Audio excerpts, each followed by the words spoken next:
창세기 32장에 나오는 야곱은 나름 여러분들이 잘 아는 야곱입니다.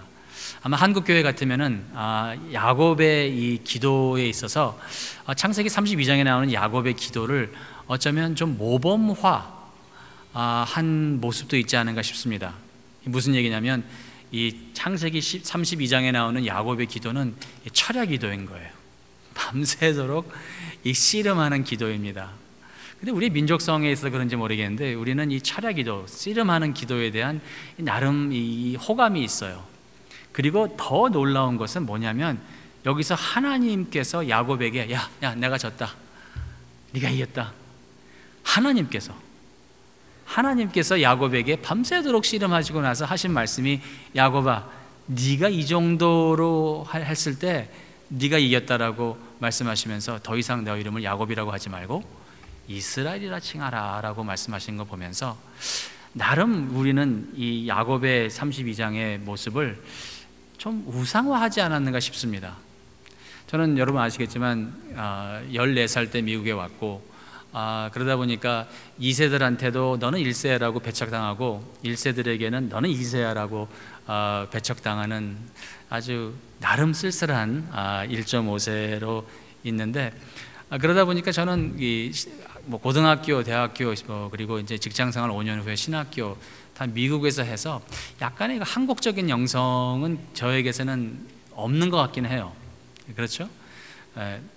근데 그게 꼭 나쁜 건 아닌데 한국적인 영성 속에는 제 친구들 중에서는 한국에서 신학교 나온 친구들이 있는데 서로 얘기하는 것 중에서 항상 영성의 키재기 할 때 하는 얘기가 뭐냐면 너 나무 몇 개 뽑았어 하는 거예요. 네? 나무 몇 개 뽑았어요? 전 처음에 무슨 얘기 하나 그랬어요. 아니 자연을 사랑하는 게 기독교인인데 나무를 보호해야지, 식목일에 나무를 심어야지.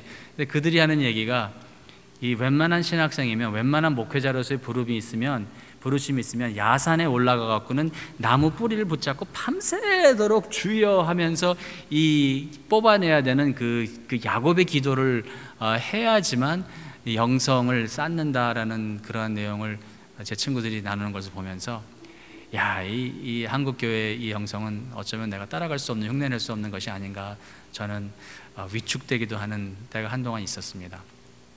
과연 여러분 창세기 32장에 나오는 야곱이 기도의 모범일까요? 네? 과연 창세기 32장에 하나님께서 여러분과 저에게 주시고자 하시는 말씀이 이런 식으로 기도해라, 이렇게 열심히 기도해라, 밤새도록 기도해라, 하나님의 진을 빼놓는 기도를 해라, 그러면 기도 응답받는다가 아니라고 저는 생각을 합니다.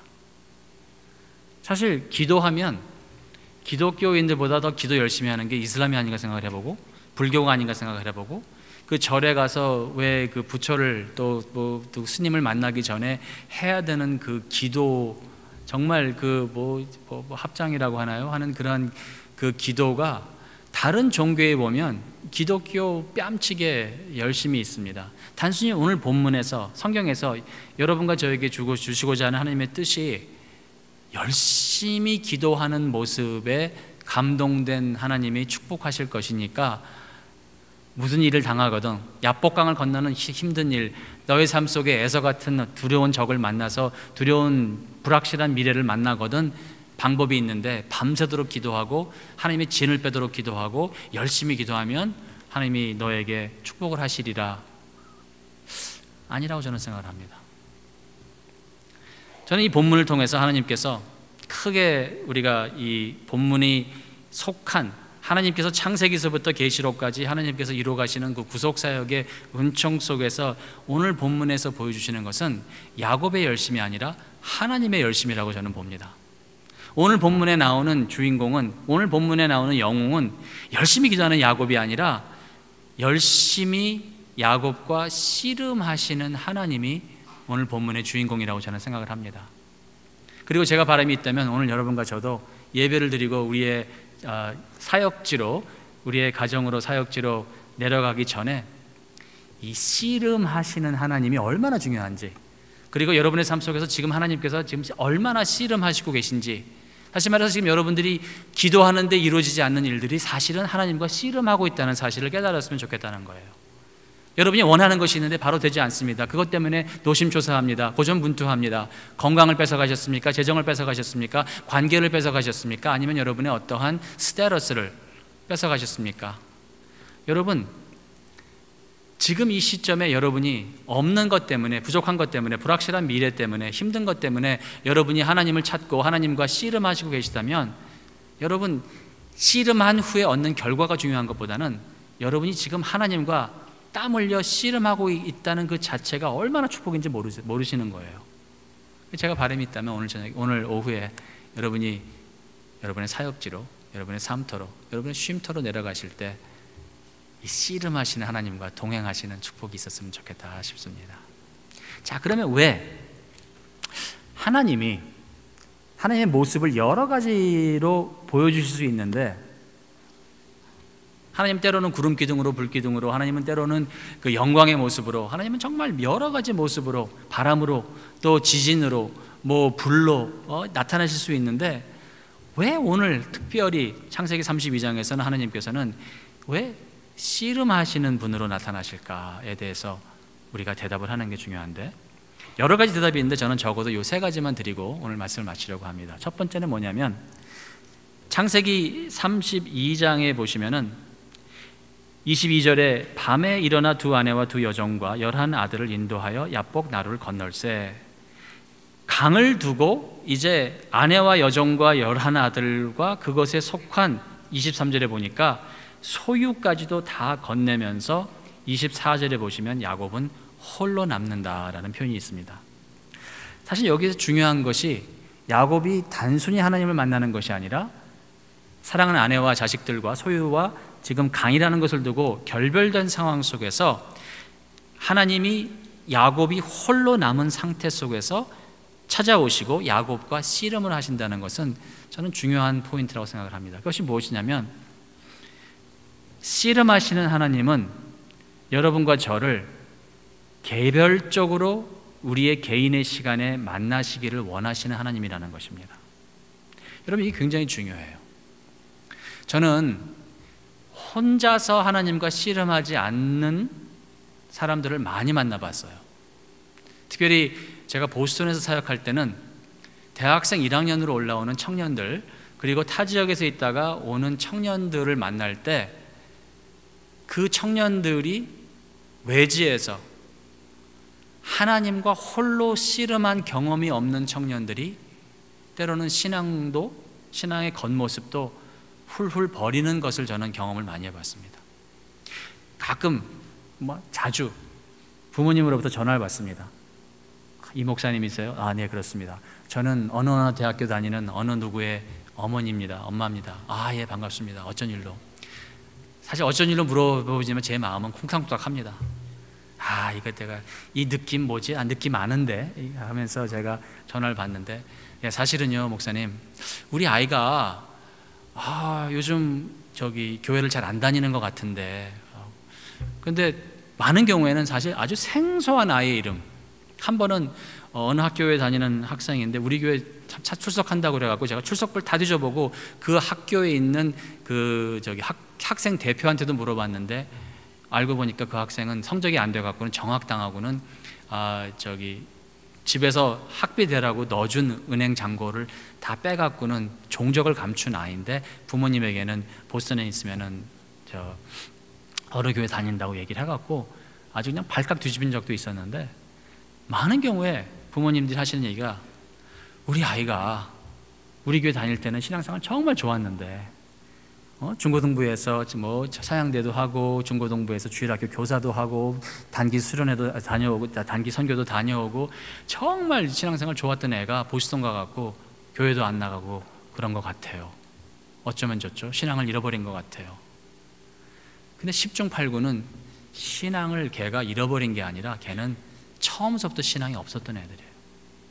처음서부터 하나님과 홀로 씨름한 적이 없는 아이들이, 교회가 참 좋으면서도 위험한 게 뭐냐면, 그런 아이들은 주일학교 때부터 그냥 프로그램에 젖어갖고 상황적 크리스찬이 되어서 그냥 주일학교 엄마 손잡고 와서 교회 가서 엄마 빠이 그러고는 주일학교 들어가서 예수님 좋아요 반짝반짝하고 그러면서 숙제해서 내고 그러면 참 잘했어요 해서 설클 해주고 뭐 저기 땡스기빙 때 크리스마스 때 주일학교 행사하고 앞에 나와서 반짝반짝하고 그러면서 중학교 들어가고 고등학교 들어가고 하면서 단기 수련회도 선교도 다녀오고 수련회도 갔다 오고 그러면서 뭐 중고등부 회장도 하고 그러는 아이들은 신앙생활 잘할 수 있는 아이들도 있겠지만 많은 경우에 그러한 상황이 아닌 본 교회가 아닌 완전히 다른 상황 속에서 하나님과 홀로 씨름해야 되는 상황에 들어갔을 때 본색이 나타나고 본질이 나타나는 것을 저는 너무도 많이 봤어요. 근데 그게 아이들만 그런 게 아닙니다. 어른들도 마찬가지예요. 왜 어떤 사람들이 어떤 성도님들은 어느 교회에서는 정말 신앙생활 잘하는 것 같은데 타주로 이사 간 다음에는 그분들이 신앙생활 잘못합니까? 어떤 분들은 부흥회 때 요즘은 좀 안 그런데 요즘 우리 교회 같은 경우도 부흥회 하면은 금토주일 감사하게도 이번에 오시는 강사 목사님은 본인이 스스로 주일 설교를 4번 다른 걸 하시겠다고 그래서 얼마나 감사한지 모르겠어요. 근데 예전에는 안 그랬지 않습니까? 예전에는 목요일 저녁부터 부흥 말씀 성회하면은 금요일 새벽, 토요일 새벽, 주일 새벽 그리고 토요일도 뭐 여러 차례 그다음에 주일도 저녁 예배까지도 말씀 사경 인도하면 적어도 강사 목사님 한 번 오면 한 10번 정도는 우리가 설교를 들으면서 72시간에 10번 이상의 설교를 들으면서 어떠한 동요가 있었는데 문제는 뭐냐면 제가 어린아이 그 집회도 제가 주강서로 가는 건 아니지만 제가 참석을 해보고 저는 어린아이들과의 그런 그 체질감, 동질감을 많이 못 느끼는데 정말 잘하는 분들이 계세요. 야, 그냥 어린아이들 그냥 들었다 놨다 들었다 놨다. 죄송합니다. 들었다 놨다 하면서 그냥 애들 웃겼다가 울렸다가 하면서 그냥 확 하는데 제가 사실 그런 분들이 부럽기 전에 두렵습니다. 왜냐하면 아이들은 굉장히 감수성이 예민한 거예요. 음악으로 해갖고는 어떤 특정한 음악의 그런 코드를 깔아줘 갖고는 탁 치면서 이 설교자가 아주 그냥 눈물 찔찔 나는 그런 예화를 사용을 하면서 아이들 마음속에 파고 들어가면서 한두 아이들이 울기 시작을 하면 옆에 있는 아이들은 그냥 다 웁니다. 근데 어린이 사역을 해보신 분들도 알고 저 같은 경우도 뭐 20년이 넘도록 목양 사역을 해봐서 아는데 문제는 그런 애들이 그 시간 72시간 동안은 정말 엘리야의 불길 속에서 정말 어떠한 성령의 무지막지한 은혜를 받는 것 같은데 집에 돌아가는 밴에서 싸우기 시작을 하고 그다음에 집에 돌아가 갖고는 걔네들이 요만큼도 변하지 않는 모습을 발견한다는 거예요. 그것을 우리는 산상수련회 가서 받은 은혜를 다 쏟아 버렸다라고 착각을 합니다. 부흥회 때 받은 은혜를 우리가 잃어버렸다라고 착각을 합니다. 웬걸? 사실은 교회라는 그리고 성령의 역사하심이라는 환경 속에서 우리는 그냥 몸만 담그고 있었을 뿐이었는데 실질적으로 우리는 성령의 역사하심으로 말미암아서 우리의 내면적인 모습이 변한 것이 없었음에도 불구하고 우리는 그냥 좋은 교회라는 그 교회에 등록을 해서 그 교회의 일원으로서 그 교회의 선교회에 들어가고 그리고 그 교회에서 봉사하는 만족을 우리는 믿음으로 착각한다는 거예요. 봉사 좋습니다.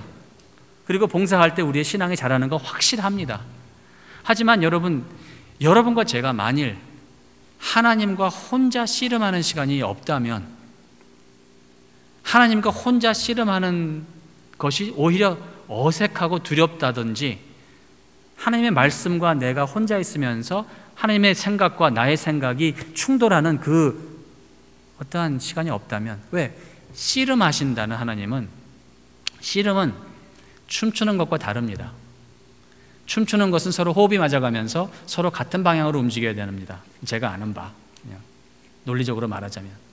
근데 씨름은 밀면 자빠지지 않으려고 반대쪽에서 밀어내는 상황 속에서 오늘 본문처럼 밤새도록 씨름한다는 것은 한쪽으로 기울지 않는다는 것을 말하고 하나님께서 야곱이 홀로 있을 때 찾아오셔갖고 씨름하신다는 것은 야곱이 갖고 있던 어떠한 신앙에 대한, 야곱이 갖고 있던 어떤 신학에 대한, 야곱이 갖고 있던 어떠한 문화적 배경에 대한 야곱의 생각과 하나님의 뜻과 하나님의 말씀이 지금 상충되고 충돌되고 있다는 것을 여기서 말씀하고 있는 것입니다.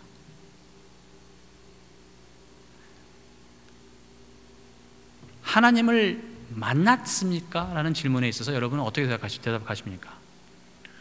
내가 기독교 3대째 집안의 장손인데, 여기서 야곱은 누굽니까? 노아의 직계로서 노아의 후손 중에서 아브라함이라는 사람을 하나님이 부르십니다. 그리고 하나님께서 아브라함에게, 아브라함아, 내가 너를 통해서 아담과 하와에게 약속한 구원의 은총을 이루려고 하는데 네가 너의 아버지의 본토의 집, 친척의 집을 떠나야겠다. 아브라함이 그 말씀을 듣고, 네 하나님, 저를 통해서, 저희 가족을 통해서 하나님께서 아담과 하와에게 약속하신 여인의 후손으로 말미암아 인간들을 멸하지 아니하시고 구속하시고 속량하시겠다는 그 높으신 뜻을 이루신다고 하시니 너무도 감사합니다. 어디든지 가겠습니다. 내가 지시할 땅으로 가라. 네 아버지 하나님, 가겠습니다. 근데 하나님, 문제가 있습니다. 애가 안 생기는데요. 걱정하지 마, 내가 줄 거야. 안 생기는데요. 그러다가 사라와 대화하면서, 아무래도 안 되겠어요 여보, 우리가 잘못한 것 같아. 뭐가 잘못 이해했나 보지. 나는 애 낳을 수도 없고 당신도 나이가 지금 들어가는데 내 여종을 줄 테니까 여종이랑 같이 동침하고 애를 낳으면 당신 피가 섞인 거 아니야. 그러면 이 방법대로 하면 되잖아. 그리고 낳는 게 이스마엘입니다. 하나님이 말씀하시기를, 아니라고 그랬잖아 이스마엘. 내가 한다고 그랬잖아. 구원은 네가 하는 게 아니라 내가 한다고 그러지 않았어.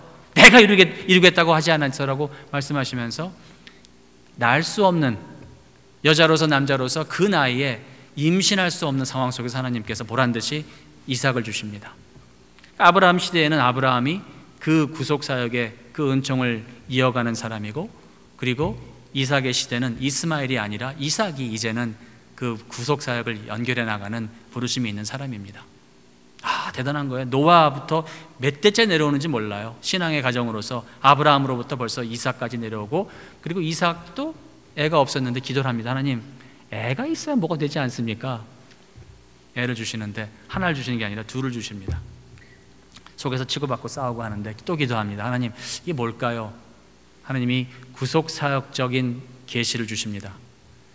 둘이 나오는데 하나가 먼저 나오고 그 다음에 둘째가 따라 나오는데, 먼저 나오는 놈이 아니라 두 번째 나오는 놈을 통해서 내가 복음을 전할 거야. 두 번째 나오는 놈을 통해서 내가 구속사역을 이뤄갈 거야. 계시를 주십니다. 이삭이 받습니다. 르브가가 받습니다. 문제는 여러분, 이삭의 삶을 쭉 보시면은 이삭이 평생토록 하나님과 씨름을 한다는 거예요. 어떤 씨름? 문화적으로 봤을 때, 그리고 사람의 인간적으로 봤을 때 야곱보다는 에서가 아주 짱이었어요. 하나님은 분명히 첫째가 아니라 둘째를 통해서 내가 구원을 이루겠다고 말씀하셨는데, 이삭은 평생토록 이렇게 보면서 에서, 그리고 마지막 죽는 순간까지, 눈이 어두워서 보이지 않고 마지막 죽는 순간까지 하나님께서 벌써 보여주신 하나님의 말씀의 경륜을 순종하지 않고, 에서야 네가 와라, 빨리 와. 마치 하나님이 보시지 못하는 것처럼 이삭은 에서를 축복을 하고 죽으려고, 하나님은 분명히 에서가 아니라 야곱이라고 벌써 말씀으로 해주셨는데, 이삭은, 믿음의 사람 이삭은 죽는 그 순간까지도 에서를 축복하려고 하는데, 거기에 또 야곱은 또 머리를 들이대면서 옷을 갈아입고 이삭의 냄새를 부풀내고 털 바르고 음식에다가 바치면서 제가 에서입니다 라고 하면서 장자권을 훔쳐갑니다. 거기서 나온 장자권이라는 것은 무엇보다도 이 구속사역, 복음의 사역에 있어서 대표성을 말하는 건데, 근데 감사한 것은 이삭이 거기서 죽기 전에 에서에게, 에서야, 내가 지금까지 하나님과 씨름하면서 하나님의 뜻을 내가 위배하면서 내가 너를 세우려고 했었는데 야곱을 세우신 분은 하나님이시구나. 야곱의 받을 축복은 정령 하나님의 축복이다라고, 이삭은 죽기 전에 그렇게 하나님의 뜻을 받아들입니다. 그러한 가정에 태어난 사람이 야곱이에요.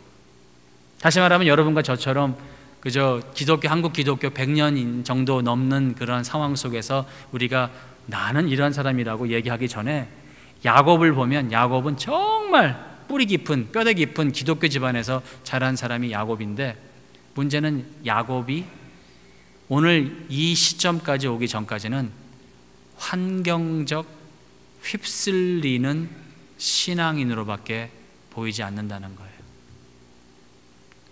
그래서 말씀 사경에 가서 막 하면은 감정이 돋고 그러면은 은혜 받는 것 같은데 집에 가서는 삶이 안 변합니다. 수련회 다녀오고 나서는 뭔가 달라지는 것 같은데 삶의 목표가 변하지 않습니다. 삶에 있어서 어떠한 기쁨이 변하지 않습니다. 어떠한 내면적인 성화가 되지 않는 것을 경험하신다면 그 이유는 한 가지입니다. 여러분이 혼자 하나님과 씨름하시는 것이 없기 때문입니다. 여러분, 예수 그리스도의 십자가의 피는 여러분과 제가 그냥 겉에 바른다고 해서 우리가 성도 되는 건 아닙니다. 예수 그리스도의 보혈의 십자가의 피는 우리의 영혼의 심장을 우리가 그 예수 그리스도의 십자가로 우리가 찌르고, 그리고 우리 주 예수 그리스도의 보혈을 단순히 우리가 겉에 종교적인 행위로서 바른다고 해서 되는 것이 아니라 우리 죄악의 피가 예수 그리스도의 보혈로 바뀌어야만 되는 것입니다. 내면적인 변화가 있어야 되는 것입니다. 홀로 하나님을 만남 속에서, 하나님과의 홀로 만남 속에서, 씨름 속에서 내 생각이 복음의 생각으로 바뀌고 나의 의지가 복음의 의지로 바뀌어가면서 나의 뜻이 아닌 하나님의 뜻으로서 반영되는 그것이 없이는 나는 단순히 좋은 교회 성도일 뿐, 좋은 교회 교인일 뿐, 나는 좋은 교회의 성도로서 어떠한 사역을 하는 사람일 뿐, 목사로서 안수받은 어떠한 직업인일 뿐, 어떠한 장로로서, 집사로서, 어떠한 특정인으로서 어떠한 직분을 받은 직분일 뿐, 여러분과 제가 만일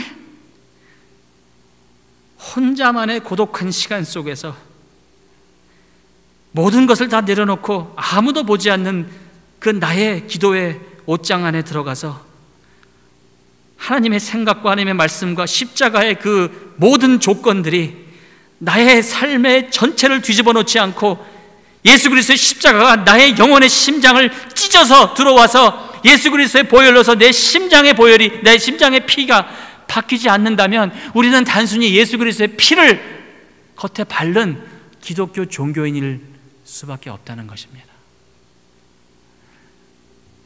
예수를 만나십시오. 예수를 인격적으로 만나시되, 예수를 여러분이 이 야곱이 홀로 있을 때 하나님의 생각과 씨름하면서 만나시듯이 예수 그리스도의 십자가와 복음의, 그리고 그 보혈의 그 공로의 목적이 여러분의 삶의 생각과 기준과 가치를 바꾸시는 역사가 이루시기를 주님의 이름으로 축원합니다.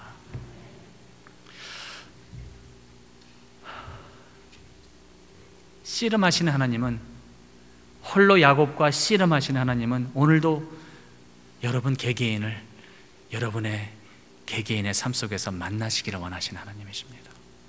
근데 하나님이 씨름하시는 이유가 또 있어요. 이게 뭐냐면 여러분과 저에게 회개의 기회를 주시고자 하심입니다. 여러분, 하나님이 여기서 이 시점에 그냥 단순히 나타나실 수 있어요. 여호와 하나님이신데 나는 하나님이다. 단순히 여기서 하나님께서 야곱을 이기시고 야곱에게 어떤 기독교적인 그런 신앙을, 그리고 야곱에게 어떤 올바른 신학을 그냥 주입하실 수 있어요. 하지만 우리가 아는 바 OS를 바꿔서 바뀌어지는 사람은 컴퓨터입니다. 단순히 어떠한 것이 주입돼 갖고, 단순히 어떠한 것이 상황이 바뀌어 갖고 야곱이 바뀐다면 사실 야곱은 하나님의 형상으로 지음받은 사람이 아니라고 볼 수 있겠습니다. 근데 하나님은 감사하게도 분명히 야곱을 이기실 수 있는 분이신데 밤새도록 야곱과 씨름하시는 거예요. 여러분, 왜 그런지 아세요? 회개는 감정이 아니기 때문에 그렇습니다.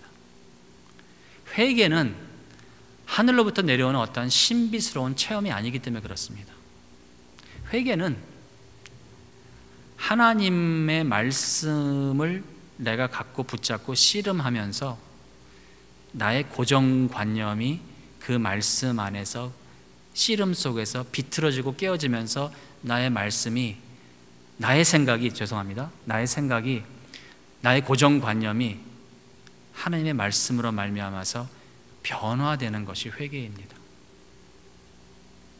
그리고 나의 고정관념이, 내가 지금까지도 붙잡고 있었던 나의 생각이, 나의 의지가, 나의 뜻이, 나의 개념이, 나의 사상이, 나의 종교적인 어떠한 기틀이 하나님의 말씀으로 말미암아 으깨지고 깨어지면서 내가 하나님께 승복할 때 참된 회개가 나오는 것입니다.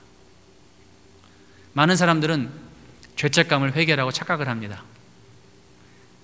그냥 미안한 마음, 계면적인 마음을 회개라고 착각을 합니다. 절대로 그렇지 않습니다. 회개는 하나님과 씨름하면서 하나님의 생각과 나의 생각이 상충될 때 왜 그렇습니까? 라고 하나님께 물어보면서 하나님 이렇습니까? 저렇습니까? 라고 말씀을 통해서 우리가 하나님과 인격적인 그런 대화를 통해서 만남을 통해서 나의 생각이 하나님의 생각과 달랐음을 인정하고 그리고 내 생각을 내려놓고 돌아서는 그것이야말로 참된 회개라고 저는 말씀드리고 싶습니다. 하나님은 분명히 여기서 야곱에게 내려오시면서 그냥 단번에 야곱을 뒤집을 수 있습니다. 근데 안 바꾸세요. 왜? 그렇게 되는 것은 종교입니다. 다른 종교에서는 그러한 외형적인 무릎 꿇음으로 회개라고 인정을 해주지만 기독교에서는 외형적인 무릎 꿇음은 그냥 무릎 꿇음인 거예요. 외형적인 눈물 뿌림은 그냥 단순히 눈물 뿌림인 거예요. 외형적인 어떤 애통하고 비통함은 단순히 애통함과 비통함인 거예요. 기독교에서 요구하는, 하나님이 요구하시는 회개는 우리의 내면적인 삶의 영혼의 바꿈입니다. 여러분 어떠십니까? 요즘 여러분이 신앙생활을 얘기할 때 여러분은 신앙생활 한 것에 대한 연수를 말씀하십니까? 여러분의 신앙생활을 얘기할 때 여러분은 세대를 말하면서 여러분의 집안의 가문에 내려오는 전통을 말씀하십니까? 나쁜 거 아닙니다. 그런 거 없는 분들 많이 부러워하십니다. 하지만 신앙생활에 있어서 하나님이 원하시는 신앙은 무엇입니까? 다른 사람들과 같이 있을 때는 신앙생활 하는 것 같은데 홀로 있을 때는 다 잃어버리는 것 아니지 않습니까? 하나님 원하시는 신앙생활은 어떤 모습일까요? 오랜 시간? 여러 세대? 하나님 원하시는 신앙생활은 제가 아는 바는 내면적으로 확실한 성화의 변화가 있는 것을 하나님께서 원하시는 줄로 저는 알고 있습니다. 사람이 변하는 거예요.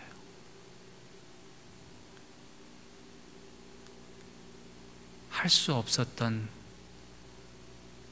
그렇게 미웠던 그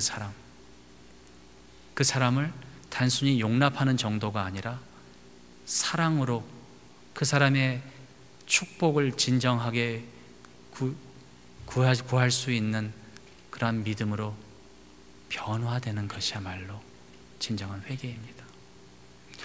야곱은 참 힘들게 살았을 것 같아요.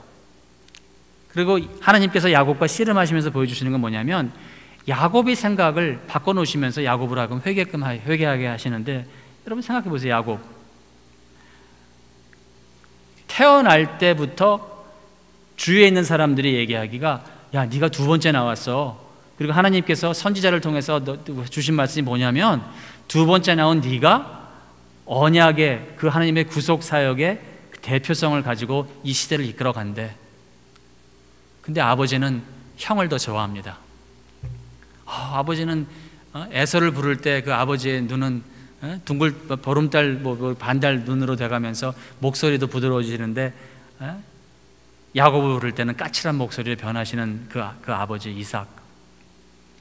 그리고 야곱의 생각 속에서는 저 에서가 분명히 하나님 말씀하셨는데 먼저 나온 놈이 아니라 두 번째 나온 놈이라고 말씀하셨기 때문에 에서가 잘 비켜주면 되겠는데 에서가 자꾸만 중간에 걸리는 거예요. 생명의 위험을 받고 도망을 갔는데 삼촌도 별로 도움이 되지 않습니다.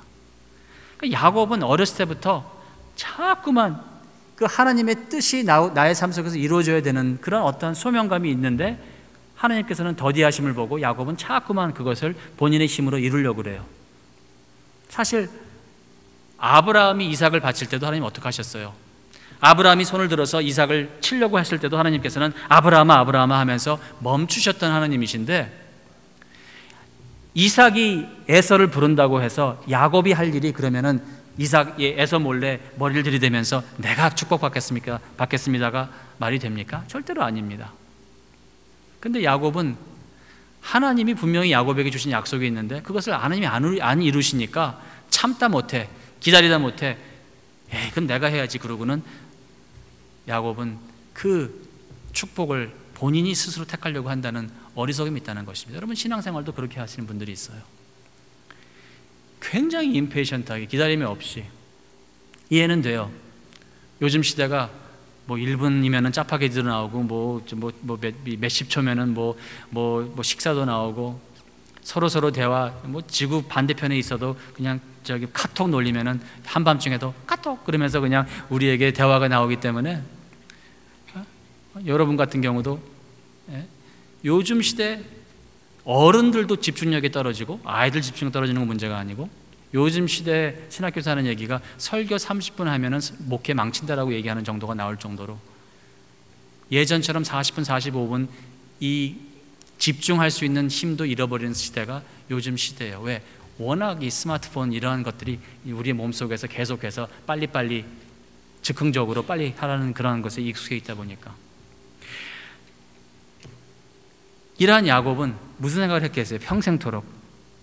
평생토록 아버지 이삭의 사랑을 받고 싶은 그 씨름을 했을 것이고 형 에서와 견주어서 에서가 비켜줬으면 좋겠다라는 그 생각 속에서 에서와 씨름을 했을 것이고 어머니, 삼촌, 두 아내들 그러한 상황 속에서 지금 죽을까 말까 하는 그런 상황 속에서 야곱은 본인 앞에 눈에 보이는 환경과 씨름하고 있는데 하나님은 야곱에게 회개를 허락하시면서 하시는 것이 야곱아 네가 지금 평생토록 너는 아버지 이삭과 그리고 형 에서와 그리고 엄마와 삼촌과 네 아내들과 자식들과 눈에 보이는 것과 씨름했는데 사실은 너와의 씨름은 항상 나였단다. 모든 삶에 있어서 여러분과 저의 삶에 있어서 모든 문제의 여러분 근원이 어디입니까? 그 사람만 없으면 우리 교회에서 그 사람만 목회자라면 우리 교회에서 여러분 생각해 보세요. 그 사람을 허락하신 사람이 누구입니까? 그 사람을 허락하신 분이 누구입니까? 모든 여러분의 삶에 그 사람 때문에 내 삶이 이렇게 됐는데 그날 그때 그 사건 때문에 그 사람 때문에 그 상황 때문에 이 사람이 지금 이것만 이렇게 안 해줘도 내 삶이 나아질 텐데라고 우리가 생각할 수는 있겠습니다만 여러분 어떤 사람을 우리가 블레임하고 그 사람과 우리가 씨름하면서 근데 그 사람을 누가 만드셨고 그 사람에게 누가 생명을 주셨고 그 사람의 인생의 그 굴곡이 나의 삶 속에 어떻게 포개졌는가를 보기 시작을 하면 궁극적으로는 끝까지 가보면 삶의 모든 원천이신 하나님에게 가는 것이 인생입니다. 결국 여러분은 여러분 주위에 있는 저 사람 때문에 내가 신앙생활 잘못하고 있어라고 여러분 그 사람을 블레임할 때 여러분 적어도 이것만큼은 정직하십시오. 그 사람을 블레임하는 여러분은 결국은 하나님을 블레임하는 것입니다.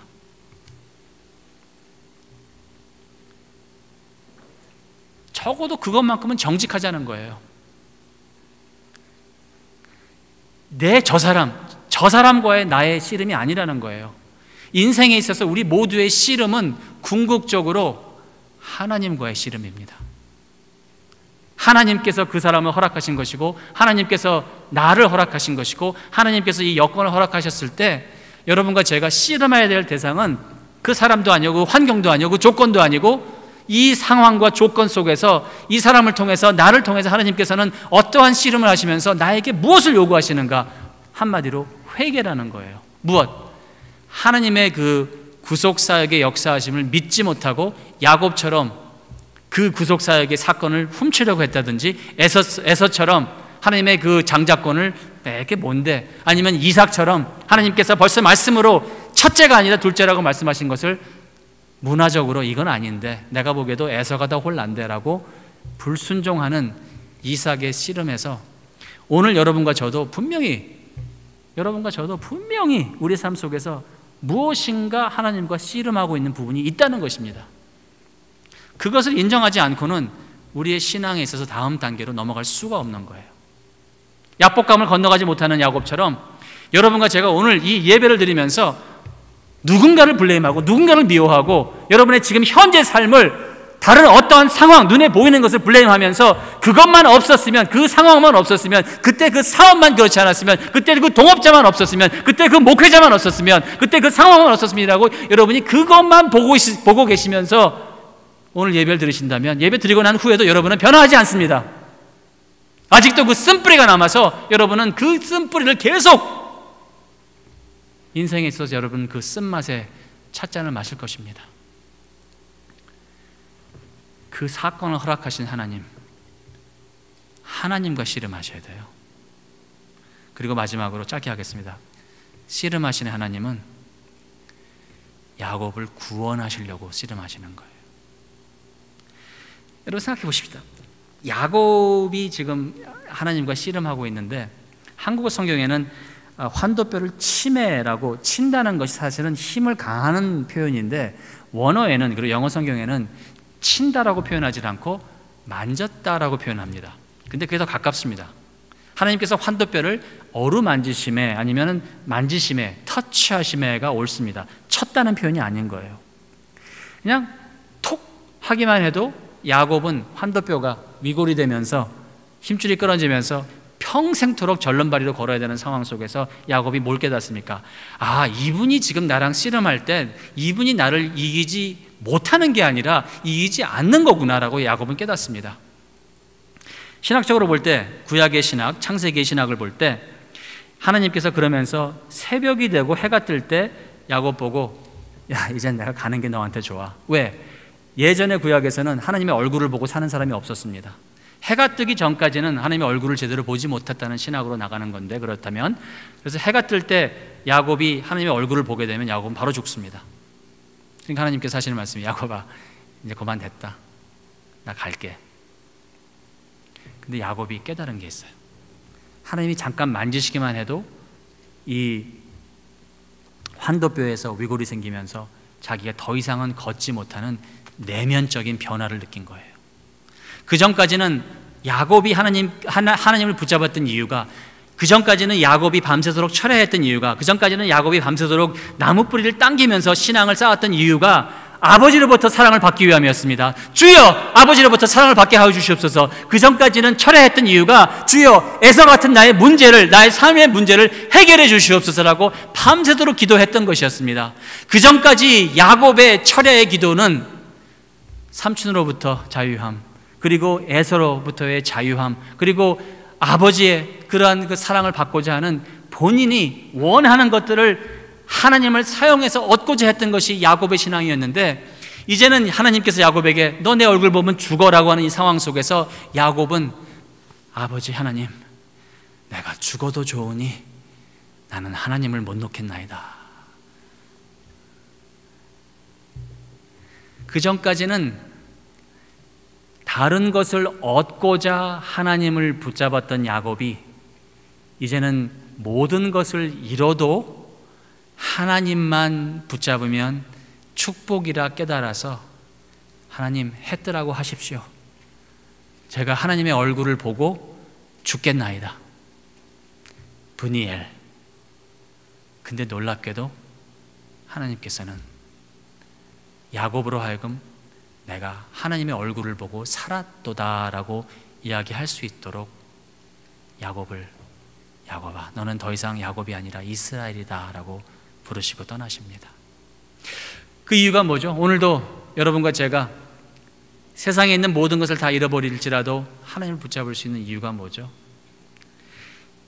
야곱의 이 야복간의 강의 사건 이후 2000년 후에 야곱은 아버지의 사랑을 얻어내고자 거짓말을 했지만 아버지의 사랑을 진실로 온전히 받은 참된 야곱이 2000년 후에 나타납니다. 야곱은 형을 속이고 그 언약의 그 대표가 되고자 했지만 2000년 후에는 모든 형제들에게 진리를 보여주면서 언약의 대표성을 갖고 나타내는 온전한 야곱이 있습니다. 야곱은 거짓말하고 본인의 의지와 뜻으로 본인이 생각해갖고는 계획을 만들어내면서 하나님의 축복을 얻으려고 했지만 2000년 후에 오는 온전한 야곱은 하나님의 모든 축복을 하늘나라로부터 누리는 자가 오히려 여러분과 저 같은 죄인들을 대신해서 십자가에서 모든 것을 버리고자 내려오시는 완전한 야곱이 있습니다. 그는 물론 예수 그리스도. 예수 그리스도를 하나님 아버지는 십자가에서 으깨십니다. 못을 박으시고 예수 그리스도의 심장을 찢으시면서 엘로이 엘로이 라마 사박다니 외치시는 그 예수 그리스도의 그 절규를 아버지는 외면하시면서 순종하고 사랑하고 믿음의 아들인 예수 그리스도를 하나님께서는 어루만지시는 것이 아니라 매정하게 치시면서 여러분과 저를, 구원받을 수 없는 여러분과 저를 씨름하시면서 만나주시면서 예수를 버리시면서 여러분을 만나주신다는 것입니다. 야곱을 이기면 하나님이 여기서 야곱은 죽습니다. 근데 여기서 야곱은 환도뼈가 으깨지고 위골이 되면서 다 잃어도 좋은 상황 속에서, 다 버리는 상황 속에서 하나님을 만납니다. 오늘도 우리 주 예수 그리스도를 보지 못하였으나 사랑하시는 주의 백성들이여, 여러분의 삶 속에서 지금 하나님께서 무엇을 뺏어가실지언정 그것을 잃어버리시기 때문에 여러분의 연약한 가운데서 여러분과 씨름하시는 하나님을 붙잡을 수 있다면 그것이야말로 축복인 줄로 깨달으시기를 주님의 이름으로 축원합니다. 씨름하시는 하나님 꼭 만나시고, 씨름하시는 하나님 꼭 붙잡으시는 주의 백성 되시기를 주님의 이름으로 축원합니다.